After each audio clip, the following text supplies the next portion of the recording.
if inflation went up yesterday, all of a sudden increase the prices on every item that you sell out of your business or whatever you do, whether you're a consultant, you have maybe you have a big business where you have hydrovac trucks, like whatever it is you do, you can't just send out a memo and an email to all of your clients that are paying you per hour on contracts that you've signed and say, oh, by the way, hey, because fuel went up and inflation went up and this and that, hey, we're going to increase our price by 20% for everybody. Sorry, like it doesn't work like that, because you're going to irritate your customers and you'll lose customers. No more customers means your business shuts down and all the employees don't have a job to go to anymore. And so like the amount of people that you're responsible for, especially at a business owner level, that are impacted by that decision, and the pressure it puts on the shoulders often of a business owner is extremely high. And I think a lot of people who aren't in business don't really recognize that that's what happens. But even again, if you're just employed with somebody, so recognize that the business owner, whoever it is that you're working for, whatever that company is, they can't just make a command statement that says, hey, because of inflation, we're going to go ahead and give everyone $1 an hour raise right now, because they have contracts that they've negotiated and all these things. Like they don't have the new revenue coming in to support that decision. And all of their expenses are going up too. So that would put them in a very, very tricky position to survive as a business, unless they were extremely well capitalized. And so that means they have cash on hand, money that's available to access. You know, I think back, and I don't know the stats on this today, a number of years back, at one point, Apple as a company was like the most capitalized business on the planet. They were just sitting on billions of dollars of money that they could put to work. And so they need that sort of capital to make massive major decisions. They wanted to go do an R&D on a major project or whatever it is. They need to fork in a ton of capital, and they might have to fork in, you know, let's say they want to create the next best, greatest phone or whatever it's going to be. And they're going to do something radically different because they're kind of known for doing things radically different. And because they're going to make a game-changing move, they got to invest a huge amount of capital. It might all fall apart. And so there's a possibility of a huge amount of loss. So they have to be well capitalized if it doesn't go well. And they can't make these big, massive billion-dollar investment decisions on a long-term project that might take, say, 3 or 4 years of R&D and development, you know, and planning and marketing and rollout and everything to be able to make this release of a new product, unless they can make sure that they can also keep all their employees employed and keep the lights on and that kind of stuff. So recognize that the need of capital is important for everyone, not just at the you and me level, at the business level, federal government coffers level, except they don't really have any capital because the only revenue source they have is us. I just recently read how they deal with need to raise prices in the stores. For example, retail business in Russia, the inflation is higher than in Canada. So they need to raise prices from time to time just to keep up with inflation, with expenses, with gas prices and everything. So what they do, they actually, I've never seen this in Canada, but in Russia what they do, it's very interesting. They actually reduce the packs, they reduce the volume of the goods. So instead of selling 10 eggs, they will sell 9 eggs at the same price. Guess what? People don't really pay attention to that. They don't really think about it as inflation. Yeah, I mean, it's a totally different packaging now, but they don't think about it that inflation caused it. Or instead of selling 1 kilogram of, let's say, sugar, they sell 900 grams now. Guess what? That's inflation. That's basically taken out 10% of the value of the currency, right? And this happened lots in the last, I would say, 5 to 10 years. I haven't seen it in Canada. Maybe it exists, but what I noticed though, Richard, when you go to a dollar store, it is far more easier to make a purchase of something that is costing $1 or $1.50. But then when you make a calculation of the smaller packaging, you make a calculation that actually you're buying things for higher price than in a normal store. And also, this is a great example of inflation, where inflation drives the prices up, but instead of raising the prices in the store, they actually come up with different ideas on how to make different packaging, different, volume, whatever it may be. Yeah, you're 100% accurate. And I like your analogy of the dollar store, because a dollar store used to be a dollar store.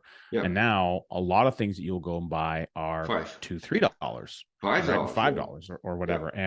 And I seem to think that even though I feel like there was even a dollar store that changed its name. It used to be like the dollar store. Now it's the $2 store. Like I might be wrong on that, but I seem to remember seeing like a logo of one. I mean, wait a second, that's different. That's not what it used to be. But another example of that is, like you say, changing the packaging. So Yeah. a lot of cardboard. So as an example, like cereal boxes and the kind of things now. So now a lot of that is it's thinner, it's not as durable, like that, like the packaging has changed. Yeah. And then additionally, like an area where I notice it more than anything else, and I've seen it for a number of years, and I'd be curious to see what others will recognize this in, but bags of chips. All right. So, you go get a bag of chips now, and the kind of the standard small one or whatever you used to get. Well, it feels like there's a lot more air in there. Yeah. It's definitely not the same. Like you go and open it up and there's like 7 chips, where it used to be like, okay, well, there used to be like 50 chips in here or whatever. Like there's a huge difference in how much is inside the package. The package looks the same on the outside because it's filled with air, but the quantity that you actually receive is different. And that's another huge area. I think a lot of people would, we would often maybe, I think in my past, I would have thought, oh, geez, boy, that big company is trying to squeeze more profits out of us, because they're putting less in there. So they must be making more money. And like, I'm really upset with them because I used to get this many chips and now I don't. And I think, I know like, 20 years ago, probably even 15 years ago, I would have really felt that way. My mindset has shifted and changed based on, a lot of what I've learned from Nelson and understanding more about how the consumer is the one that is always on the hook. The consumer pays for everything. Right. And you think about all the hoops that a business has to jump through and the challenges that are presented to them in these areas, like, delivery, supply chain, increasing cost of fuel, import taxes on goods, like all these roll up of things that happen that all has to be front loaded to the end user who's buying the product. And so that's something that Nelson talked a lot about, and, maybe in a little bit more roundabout way. But let's bring up this image that I was talking about. So what we're going to look at, this is a chart that Nelson used to have in his slide deck. And he was talking about one of his very first policy. There's several great videos and discussions on that. In fact, there's a great one you can go to, playlist on the Bankers Vault channel. It's a Nelson Nash playlist, and you can learn Nelson going through this exact example here in his commentary on it. But I'm going to give the Richard version of it anyway today. Here we see this example. This is Nelson's State Farm policy. And we're looking at the later history of that policy. Now, this policy started in 1959. Okay, Nelson was 28 years young when he got this policy. And the original starting death benefit on this policy, and I do my best to recall here, I believe it was a $20,000 death benefit. So don't quote me on that, but I believe that's what it was, if my memory serves me correct. So his annual premium was $388.40 a year. Now, when Nelson started this policy, he was making about $10,000 a year. And he indicated that was a really good income at that time. He was slightly above maybe, the average kind of American at that stage. So $388 a year, that represents a large percentage of his total annual income. Like it's a good amount. And like he got that policy for death benefit. And that whole purpose was, to protect the family. He was married and that sort of thing. And those are really critical items to him. He really believed that mattered a great deal. And he always did throughout his whole lifespan. And when he got this policy, it was actually his brother that sold him this policy. He used to work at State Farm and didn't tell him anything that Nelson, ended up putting in his book, Becoming Your Own Banker, and all the things that we talk about on all our content. But he ended up getting this policy. And the thought was at some point in time, the policy would pay for itself and he wouldn't have to put any more premium in. So he used the dividends that he received from the profits of the life company that he co-owned to reduce the annual premium for the first 15 years. Okay.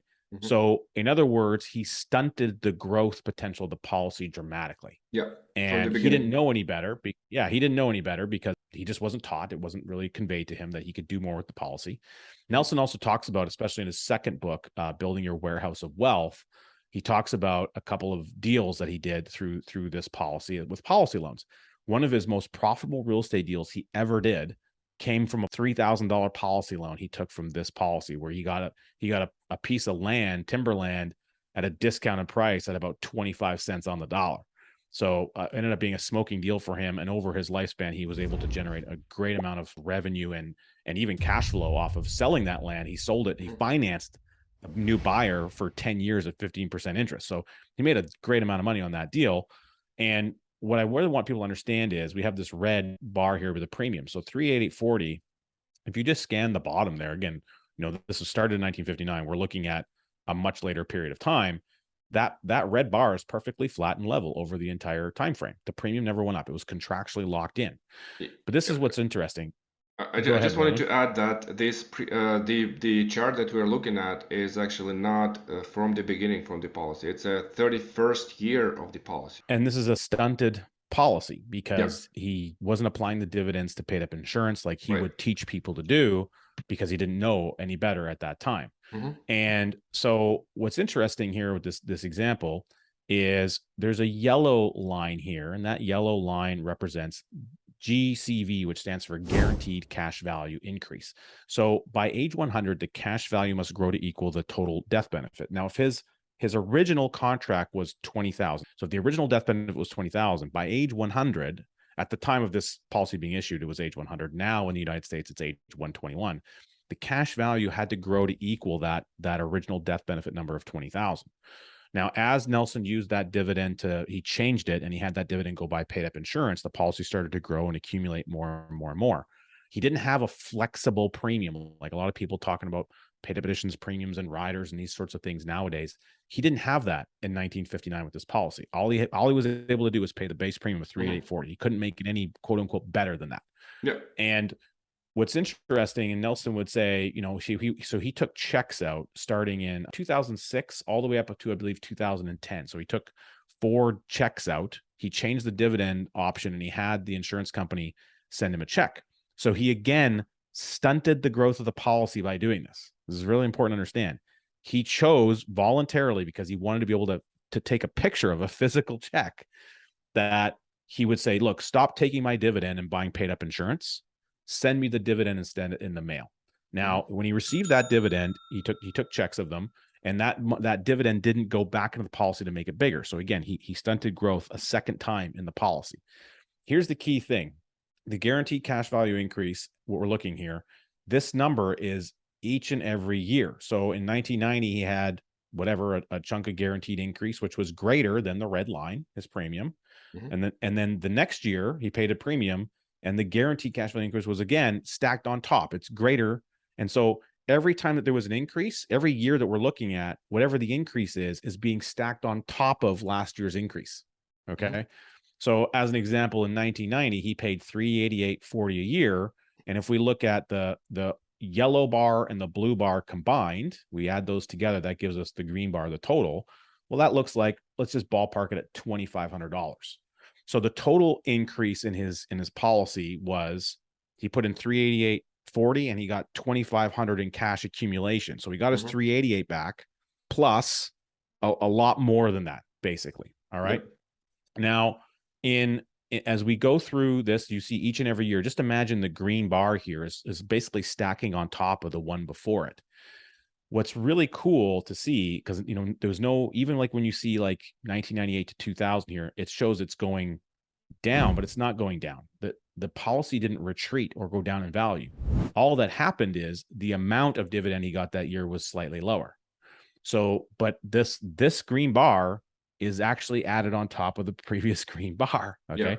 Why are we bringing this up? Our conversation today is about inflation and the impact of inflation affecting Canadians, a lot of people in the globe. Right now, it's a real problem. Nelson would tell a story about what things used to cost back in 1959 when he would buy things at the commissary, at the army base where he was located, and his income being $10,000 a year. He would talk about the price of cars and all these things, and the price of chicken, the price of bananas. And then he would reference it to today, and he'd say, he would help people understand that actually from when he started to now, the price of chicken had gone down. The price of bananas had gone down. The price of cars had gone up, but what's changed was what you can get in a car, what type of bells and whistles and things, and how many miles that car would last. When you were buying cars in 1959, that you might not get 10,000 miles out of them, maybe 30,000 miles. Now you can run a vehicle 300,000 miles. So there's a huge difference in the function of that item. So in that environment, he would say you're actually getting more of what you pay for. Even though the price of a car has gone up, what you get for it has kept pace with that timing and analogy, basically. And then he would talk about a couple of core areas where inflation has skyrocketed, or the value, quote unquote, value of the dollar skyrocketed. It was in health, so like medical costs and expenses, and a lot of that has to do with we won't get into it, but like the insurance problems, and mostly was focused on the United States. But then he would also talk about education, so like university, college education. And there was one other area he mentioned. I don't remember what it is offhand, but there were three primary areas where the cost of things were so dramatically higher and different than the regular basket of goods that we purchase. Here's one of the key things I want people watching this to see. That premium of 388.40 that Nelson did, and he locked it in. It never went up. He locked it in 1959. Well, if we think about the value of the dollar, the US dollar in this case, and the Canadian dollar would be, not dramatically different, I don't think, at that stage of the game.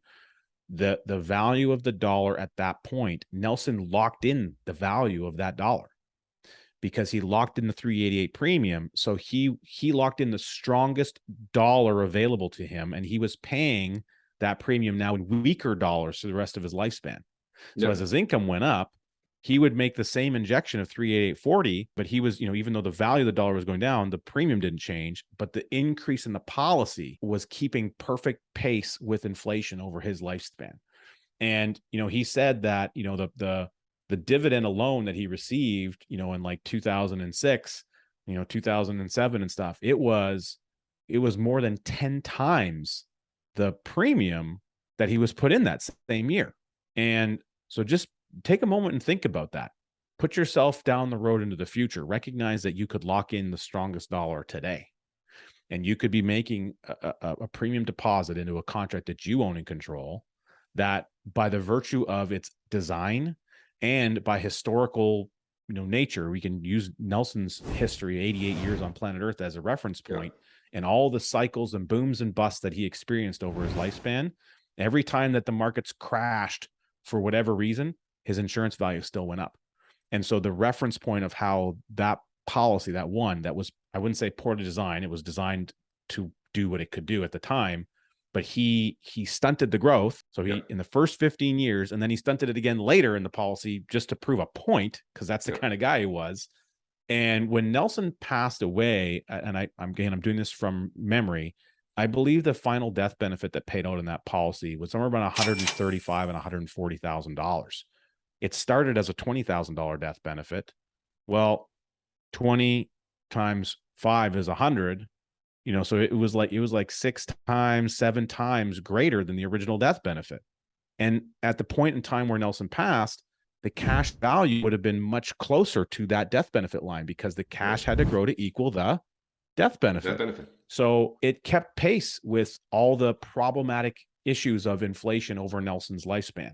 Now, does that mean we can say with absolute certainty that's going to happen for every policy owner on planet Earth? The answer is no. But we can utilize a little bit of logic, some history, and some personal experience of people that have come before us. And I haven't been around for 88 years. So, my experience, I don't have the lifespan behind me to show that. But I have Nelson's lifespan, that I can leverage what he instilled in us as knowledge, but also these other impacts of things like, this one policy and the other policies that he would tell us about. Yeah, exactly. So, and then we can learn from Nelson and see how we can do the same. And maybe we have I have a little bit lower lifespan left till I turn 100 years old. But still, if I do this, then I can capitalize my policy so that it overgrows faster than inflation. One thing I wanted to add, Richard, is that when I look at the chart, I'm thinking, was it easier for Nelson to pay 388 per month in 1990 or later than it was in 1959? What do you think? Oh, yeah. And it was 388 per year. And yes, absolutely, it was easier for him to pay it in 1990 than it was at the beginning, because his income had gone up dramatically. And because the cost of dollar was also lower back then, right? And 31 years later, after the policy got started, it was much easier for him to keep paying this premium. So what I'm trying to say is, sometimes I get this question asked, "Hey Roman, how soon can I stop making premium payments?" If it is easier every year for you to make this premium payment, why would you ever stop? For me, the objective is to pay for as long as I possibly can. And I know for sure that the premiums will be much more affordable to me every single year as I age and as my income potentially goes up. Even if I'm retired, when I go to passive income time, I still will have something coming in as maybe, government security, something else maybe. I will still have some income coming in. I will want to pay at least the minimum on my policies, or maybe even the maximum if I can, just to keep that momentum going up, because the premium for me is easier to make than it was initially. Perfect thing that you said there, Roman, because again, let's just take the chart we looked at in Nelson's example and Yeah. walk that one step further. So if we're at a stage now where you're in passive income mode, maybe you're getting CPP and OAS, and Hmm. you're pulling money down out of what a pension, or maybe you have registered accounts, passive income from real estate rentals, whatever it is that you have going on in your bag of income goodies. Okay. Yeah. Commit some of that capital towards continuing to fund at minimum the base premium of Hmm. policies that you set up. If you embrace this concept and you're following the teaching and things that we're doing, and you're following what Nelson walks you through in his book, you will have a very efficient machine working for you, where every time you inject that base premium, just like in Nelson's example, now you're getting 3, 4, 6, 7, 10 times the accumulation Yeah. in account value, in cash value in the policy, which is happening because the insurance company is on a contractual obligation to grow the cash value equal the death benefit. So Yeah. as you age, quite literally, the policy gets more efficient. It's engineered to get more efficient Hmm. from a perspective of cash accumulating to chase the death benefit. There's no other option. There's nothing else that can be done. It must happen because it's a contractual requirement of the insurance company. And so I personally am going to want to pay those premiums. Now, I think when people ask that question, and it's okay, it's an okay question to ask. That's saying that you're in the discovery process. You're still just learning. There's nothing wrong with that question. No question. There's nothing wrong with any question.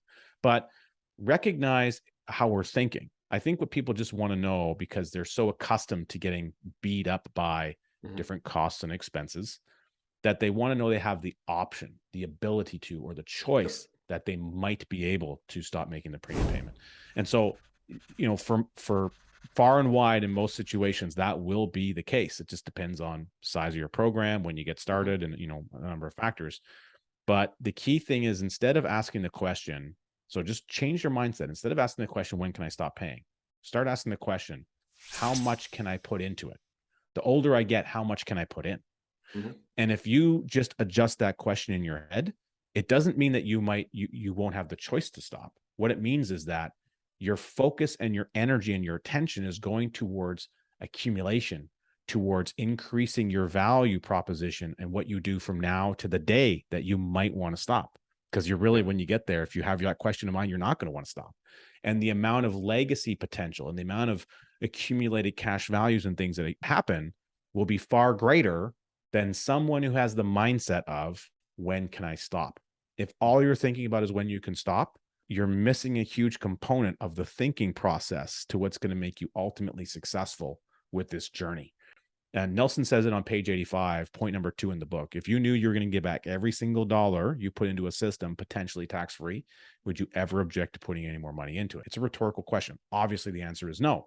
But if you really fundamentally understand that one point in Nelson's book, your brain starts to your brain's a powerful tool. It's just going to start shifting, and it's going to start taking you down the path that's going to provide what I believe the most successful outcomes for you. And financially speaking, when it comes to this process, that would be injections of premiums. Our friend James Nethery with the Banking with Life channel, he says that the premium solves the problem, right? Yeah. And the problem is the problem, and the premium is the solution to the Yes. problem. So I think that's when we understand that, it's a really good way of looking at everything. Thank you so much for watching. We know that you've enjoyed this conversation so far. To watch the rest of this conversation, go to the Wealth Without Base channel now, and you can watch the first part of it. Thank you so much.